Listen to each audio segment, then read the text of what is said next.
ನಿಜವಾದ ಪ್ರೀತಿ ಮತ್ತು ಗೌರವವನ್ನು ಅರಸುವ 10 ನಾಯಿಗಳ ಕಥೆಯಿದು. ನಾವು ಯಾವುದೇ ಕಂಪನಿಯಲ್ಲಿ ಕೆಲಸದಲ್ಲಿ ಇರಲಿ ಅಥವಾ ಮನೆಯಲ್ಲೇ ಇರಲಿ ನೆಮ್ಮದಿ, ಪ್ರೀತಿ, ಗೌರವವನ್ನು ಎದುರು ನೋಡುವುದು ಸಹಜ. ಒಂದೂರಿನಲ್ಲಿ ಒಬ್ಬ ಶ್ರೀಮಂತನಿದ್ದ. ಅವನಿಗೆ ಒಂದು ದಿನ ನಾಯಿಗಳನ್ನು ಸಾಕಬೇಕು ಅಂತ ಅನ್ನಿಸಿತು. ಹಾಗಾಗಿ 2 ದೊಡ್ಡ ನಾಯಿಗಳನ್ನು ತಂದು ಮನೆಯಲ್ಲಿಟ್ಟ. ಒಂದು ನಾಯಿಯ ಹೆಸರು ಬೌ ಮತ್ತು ಮತ್ತೊಂದರ ನಾಯಿಯ ಹೆಸರು ವೌ ಅಂತ ನಾಮಕರಣ ಮಾಡಿದ. ಶ್ರೀಮಂತರಿಗೆ ತಾನು ಏನಾದರೂ ಮಾಡಿದರೆ ಅದನ್ನು ಬೇರೆಯವರಿಗೆ ತೋರಿಸಿ ಖುಷಿಪಡುವ ಗುಣ ಇರುತ್ತೆ. ಆ ಶ್ರೀಮಂತ ಮತ್ತೆ ಒಂದಷ್ಟು ಚಿಕ್ಕ ಚಿಕ್ಕ ನಾಯಿಗಳನ್ನು ತಂದು ಮನೆಯಲ್ಲಿ ಇಟ್ಟನು. ಮನೆಯಲ್ಲಿ ಮೊದಲು ಇದ್ದಂತಹ ಬೌ ಮತ್ತು ವೌ ನಾಯಿಗಳನ್ನು ಆ ಚಿಕ್ಕ ನಾಯಿಗಳನ್ನು ನೋಡಿಕೊಳ್ಳಲು ನೇಮಿಸಿದ.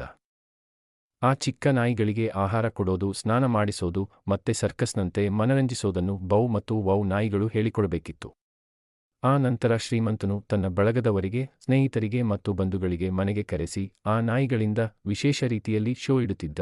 ಆ ಚಿಕ್ಕ ನಾಯಿಗಳು ಸಂಗೀತಕ್ಕೆ ತಕ್ಕಂತೆ ಕುಣಿಯೋದು, ಚಿಕ್ಕ ಚಿಕ್ಕ ಸೈಕಲಲ್ಲಿ ಬರೋದು, ಒಂದರ ನಾಯಿಯ ಮೇಲೆ ಎಗರೋದು, ಹಾಗೆ ಸಾಲಾಗಿ ಬಂದು ಸಂಗೀತಕ್ಕೆ ತಕ್ಕಂತೆ ತಮ್ಮ ನಡೆಯನ್ನು ಬದಲಾಯಿಸೋದು ಮಾಡ್ತಾ ಇದ್ದವು.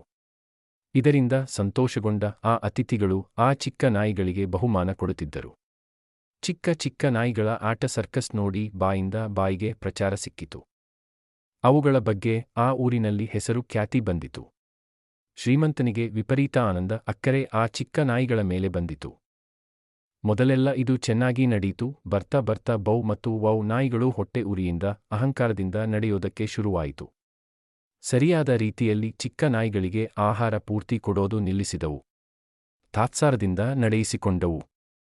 ಚೆನ್ನಾಗಿರುವ ಆಹಾರವನ್ನು ಆ 2 ನಾಯಿಗಳು ತಿಂದು ಉಳಿದುದನ್ನು ಆ ಚಿಕ್ಕ ಚಿಕ್ಕ ನಾಯಿಗಳಿಗೆ ಕೊಡೋದಿಕ್ಕೆ ಶುರು ಮಾಡಿದವು.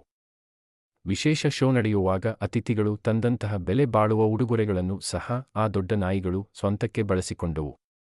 ಮತ್ತು ಶ್ರೀಮಂತನ ಮನೆಯಲ್ಲಿ ದೊಡ್ಡ ನಾಯಿಗಳು ಕಳ್ಳತನ ಸಹ ಮಾಡಲು ಕಲಿತವು. ಇದೇ ರೀತಿ ಸುಮಾರು ದಿನಗಳು ನಡೆದ ಮೇಲೆ ಆ ಚಿಕ್ಕ ಚಿಕ್ಕ ನಾಯಿಗಳು ಒಂದು ದಿನ ತಮ್ಮಲ್ಲಿ ತಾವು ಮಾತಾಡಿಕೊಂಡವು. ಸರಿಯಾದ ಆಹಾರ ಸಿಗದಿದ್ದಾಗ ಆ ಮನೆಯ ಒಡೆಯನಿಗೆ ವಿನಂತಿಸಿದವು. ಆ ಶ್ರೀಮಂತ ಅವುಗಳ ಮಾತನ್ನು ಕೇಳದೆ ಹೋದ. ಮತ್ತು ಬೌ ಮತ್ತು ವೌ ನಾಯಿಗಳು ತುಂಬಾನೇ ನಂಬಿಕಸ್ಥ ನಾಯಿಗಳೆಂದು ಆ ರೀತಿ ಮಾಡಲು ಸಾಧ್ಯವೇ ಇಲ್ಲ ಎಂದು ದಬಾಯಿಸಿದ. ಪಾಪ ಆ ಚಿಕ್ಕ ಚಿಕ್ಕ ನಾಯಿಗಳು ಮಾತ್ರ ಏನೂ ಮಾತನಾಡದೆ ಬಂದವು. ಆದರೆ ಅವುಗಳಿಗೆ ಆಗುತ್ತಿರುವ ಅನ್ಯಾಯ ತಡೆದುಕೊಳ್ಳಲು ಆಗದೆ ಒಂದೊಂದೇ ನಾಯಿಗಳು ಹಿಂದಿನ ಬಾಗಿಲಿನಿಂದ ಬೇರೆ ಮನೆಗಳಿಗೆ, ಬೇರೆ ಊರಿಗೆ ಹೊರಟು ಬಿಟ್ಟವು. ಶ್ರೀಮಂತನು ಬೌ ಮತ್ತು ವೌ ನಾಯಿಗಳನ್ನು ವಿಚಾರಿಸಿದರೆ ಆ ಚಿಕ್ಕ ಚಿಕ್ಕ ನಾಯಿಗಳ ಮೇಲೆ ಕಳ್ಳತನ ಆರೋಪ ಮತ್ತು ಸುಳ್ಳಿನ ಆರೋಪ ಹೊರಿಸುತ್ತಿದ್ದವು.